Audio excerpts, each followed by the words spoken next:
Dear friends, welcome to the story of Purim, the divine turnaround. My name is Enoch Lavender, and I'm a pastor who will in this message look at some hidden features of this story and how it points to the fingerprints and the presence of God at work in this very interesting book of the Bible. Purim is a time of wearing masks and costumes in Israel today. That's not a custom from the Bible times, but developed during the Middle Ages. And so we have here a couple dressed up as superheroes.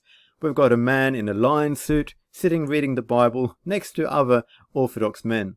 It looks kind of weird and funny, but there is actually a purpose for this coming from the text of the book of Esther itself. The book of Esther starts with the story of Hadassah, a Jewish orphan, who hides her identity with a Persian name Esther. And Esther in Persian relates to the word for star, but in Hebrew relates to the word hidden. And so straight from the get-go, there is a hiddenness at work and a masking of a true identity. We read later on how the king honors Mordecai by having him dressed up as the king himself and riding on the royal horse. And towards the end of the story, even Gentiles are wanting to become Jews and join the Jewish people. So again, there is a masking and people wanting to change their identity. And Haman is ultimately unmasked for his evil plot, and his face is covered again and he is taken away.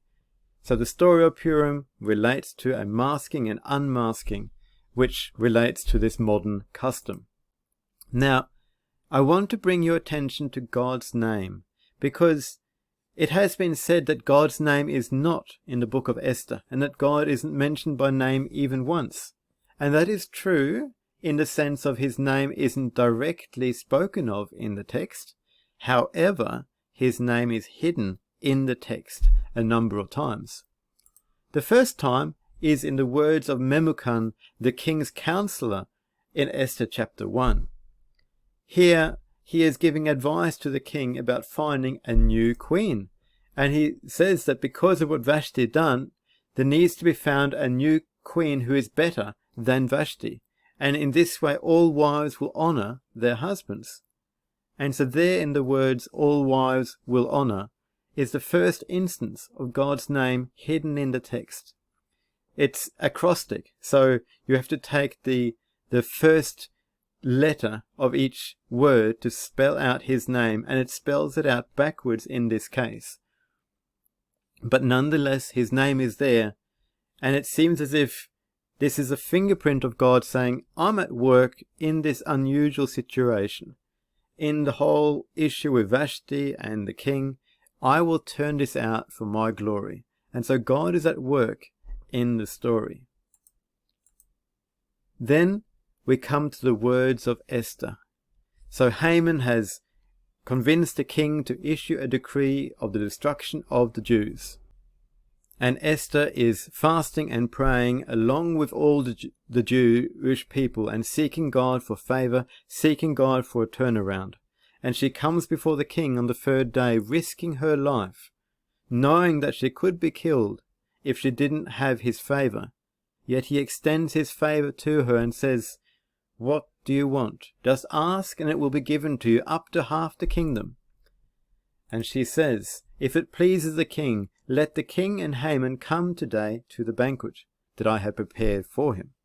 And the phrase, let the king and Haman come, in Hebrew spells out the name of God with the initials of each word. So God himself is at work in this banquet. God himself is speaking through Esther, and God himself is with Esther in this moment. God's name hidden in the text is also revealed in the words of Haman.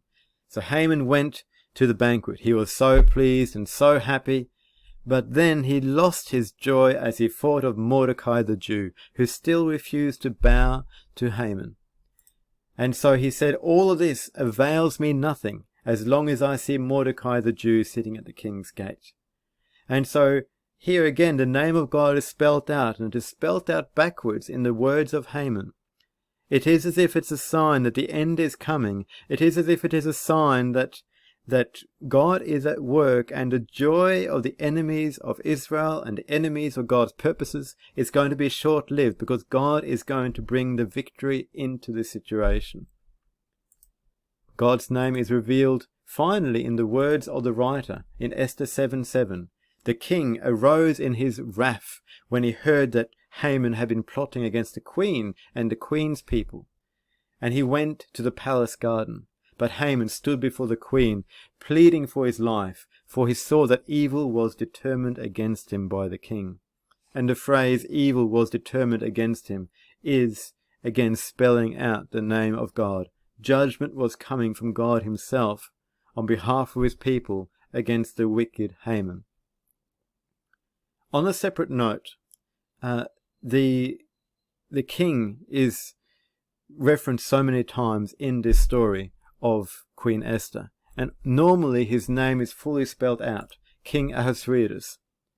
However, sometimes it's just said the king, and the rabbis say that when you see it only talking about the king, it seems as if there is another layer of meaning pointing to the king in heaven, the king who is in charge, and it was the king himself who was going to execute judgment on Haman.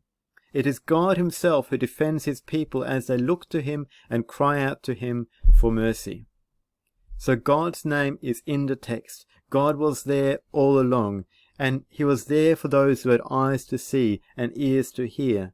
Yes, he's hidden, but he's at work, and as people seek him, he becomes revealed and his plan accomplished in the lives of his people. If God is in charge, will the turnarounds just happen by themselves? Do we just sit back and wait for him to move in the story and in the destiny of nations and people? Should we just watch prophetic events unfold and just let him do it? I believe that, yes, God has pronounced that things will happen, but he wants us to work with him, and we have a role to play. And I believe that Queen Esther recognized this, that yes, God would protect his people, but he was looking for someone to stand in the gap. Do we need to do anything?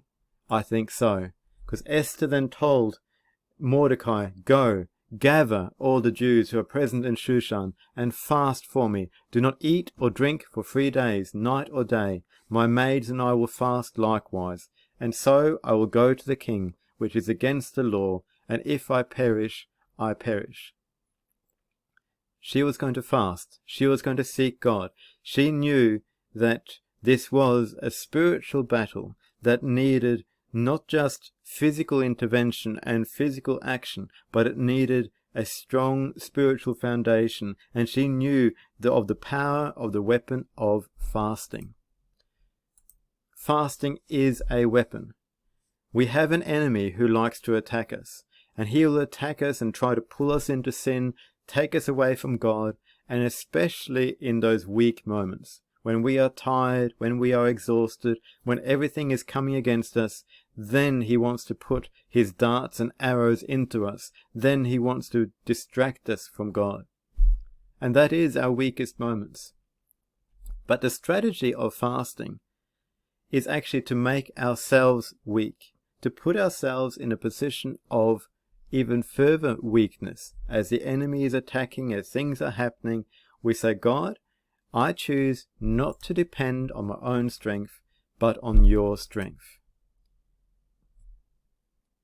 During the story of Hanukkah, there were many battles between the Jewish rebels and the forces of Antiochus, who were seeking to wipe out faith in God in the nation of Israel. And the greatest victory came during a time of fasting, when 47,000 strong and powerful soldiers of the Greek Empire came against 3,000 men who had been fasting and praying and seeking God. And God gave them the victory. There is a secret to victory that relates to fasting, that relates to putting aside our own agenda, our own pleasures, and seeking God. And that's what I believe that Esther was doing. Joel 2:15 describes the end times, and in the context of that, it says, blow the trumpet in Zion, consecrate a fast, call a sacred assembly. And then it goes on to talk about the children, nursing babies, the bridegroom and the bride, to all set themselves apart to seek God and call out to him for the nation. Fasting will be key in this great end-time battle. Fasting is also key in the battles that you and I might face on a personal level. And may I encourage you to use this weapon when you experience the enemy coming against you in any area, or against your family, against your work, against your business. Fasting is a weapon that helps us draw close to God and for his power to be released to bring the turnaround. The story of Esther is a story of a tremendous turnaround, and how the day set aside for destroying the Jewish people instead became a day to destroy the enemies of the Jewish people. And in the same way, God can work to turn around every evil situation in our lives.